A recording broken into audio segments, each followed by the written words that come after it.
All right, so last week I had said that pedophilia is around the corner. It's pretty obvious if you're paying any attention at all that they're Pedophilia, going to wow. start saying, okay, like, pedophilia, it's not really that bad. It That is seems bad. obvious to me. I, of course, got attacked by Media Matters because they love the show. Hello, Media Matters. It's me. The PR department. Standing by it, the slippery slope is real. Let's watch this montage of where we're at, I guess, in society, of identifying.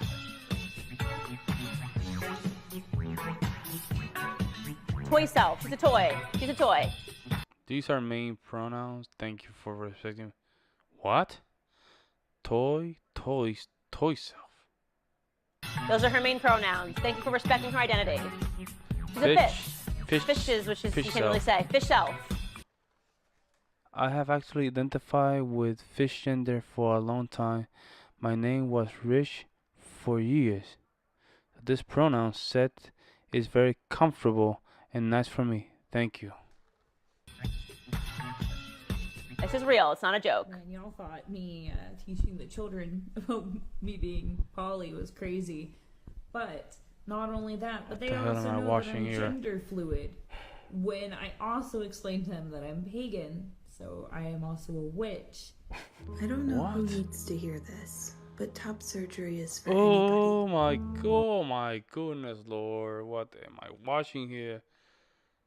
Oh God. There's no template for what you must look like after top surgery. Oh my God. What makes life so beautiful is the diversity in its people. Non-binary human. Oh my God, what am I watching here?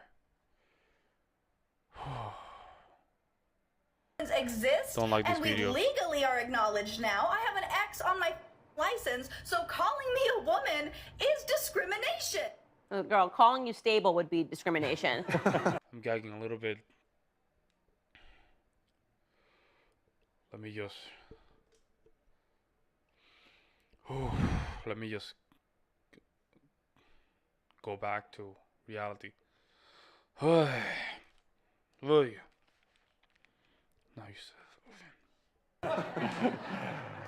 Take it away, gentlemen. What are we looking at here? Like, there's no standard for what these bodies have to look like. That much is very clear. Like, you've made clear that there is no standard. No, I mean, it's always very sad to me to watch these mostly children or the adults who are, bringing these children in. What you're observing is a theology. It's a cult. This is a religion, and there are religious convictions associated with it. I mean, this is essentially a state-established religion, and there's no limiting. This is insane. I don't know what to say. Principle to it. It's simply a kind of just break down all the walls, and they get these kids on, as you said in your monologue, Candace, they become perma-clients of Big Pharma. I mean, that's really who's benefiting here, right? To whose good is this? It's not to the kids, right? These kids that have been so terribly desensitized and just it makes them essentially into victims of the state. Very sad. Yeah, I think that the only justification God needs to condemn the world is the existence of TikTok. Genuinely speaking, spend a little bit of time on there and you're like, God, end the world now. Yeah, right. It's a little late, actually. But when you look at this, I mean, I paid $35 in the state of California to become non-binary. So I kind of demand respect a little bit. I got a gender X on my ID. Wow. I revoked my manhood, and I knew that it was all BS when I stood there with my wife, looking at the lady, and she goes, "So you're not a man?" I went, I'm an X. "Ask the wife." I'm an X, and that's what it is. It's all made up in their heads. They want to feel special, and quite frankly, like that Shrek Fiona-looking girl in the second video with the green hair. Yeah. I mean, they intentionally try to look ugly, and it's just not going to fly because in the end, God didn't create us to look like this. He didn't create us to act like this. And these people are absolutely insane. And I'm just saying this is state-sponsored, this is socially sponsored, tech-sponsored mental illness. It is, 100%. It's funny, too, because you can tell just how starved the younger generations are of having a sense of identity. Like, Yeah, it's crazy. They are really, really. Let me back off a little bit. Let me just recover from this. I'm like a little bit shocked on this, a little bit. I'm trying to recover. They're trying to look for an identity that looking for identity, you start looking the same. They all start to look the same. Because identity can be a prison for always looking who you are. If you want to look for who you are, it's endless. It never ends. Instead of building yourself.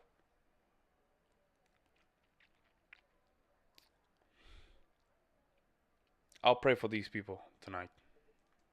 Like, they really want this attention drawn to themselves because every other generation probably in human history could have an identity, whether it's a religious identity, cultural identity. Yeah. All of our identities Easy. have been purposefully eroded through public education after World War II because they thought that they could, like, literally take everything that a man would have to stand up for away from them so as to prevent World War III. This was written about in the authoritarian personality. And so now the only identities that you're allowed to have in this generation are those that are basically state adjacent. So you can have an identity in the victim hierarchy as like a member of the LGBT community or as a minority, but you're not allowed to say you're a Christian, an American, or anything like that that would actually compel someone to want to stand up for something good.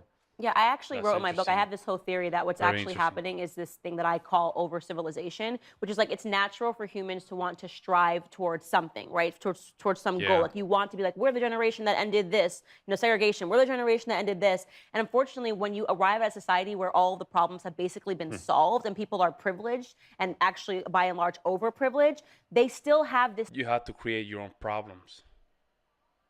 You have to create problems. That's what is going on. It's like yearning to achieve something. So they arrive at like over civilization, which is like you get back to the beginning on a lot of these topics and you get back to just blatant foolishness, right? So it's like, we've got everything we've wanted, so let's just make up stuff. They've given us gay marriage? Okay, so let's now say that we need trans fish shelves, is that what she said? You know, to be able to marry Wiccan, pagan, I mean, like, it gets nuts because they want to feel like they've done something. And at the end of the day, these people are just losers. And if I walked into a classroom and saw any of that, trying to teach my kid, my child would be unenrolled. Let's talk about cancel culture and what you can do about it, particularly on social media. The left wants to silence you. Okay, I think that's it, right? Wow, that was crazy, man.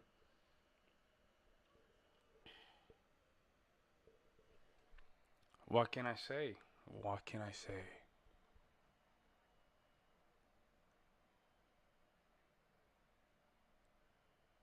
I don't know where to start. Am I having this reaction? I know these things exist, but I never sit down and listen, and, like really listened. I think one of these videos, the last one that I saw was a month ago, and then I didn't want to watch them again because my stomach's not prepared for this. I'm not this kind of guy that like to consume content like that. It's very transforming in a bad way. Ugh, I can't even think about it. Again, for any person that's going through something like this, I'll pray for you. I'm praying for you. Okay. What do you guys think? Let me know in the comments below. Am I exaggerating or this is normal?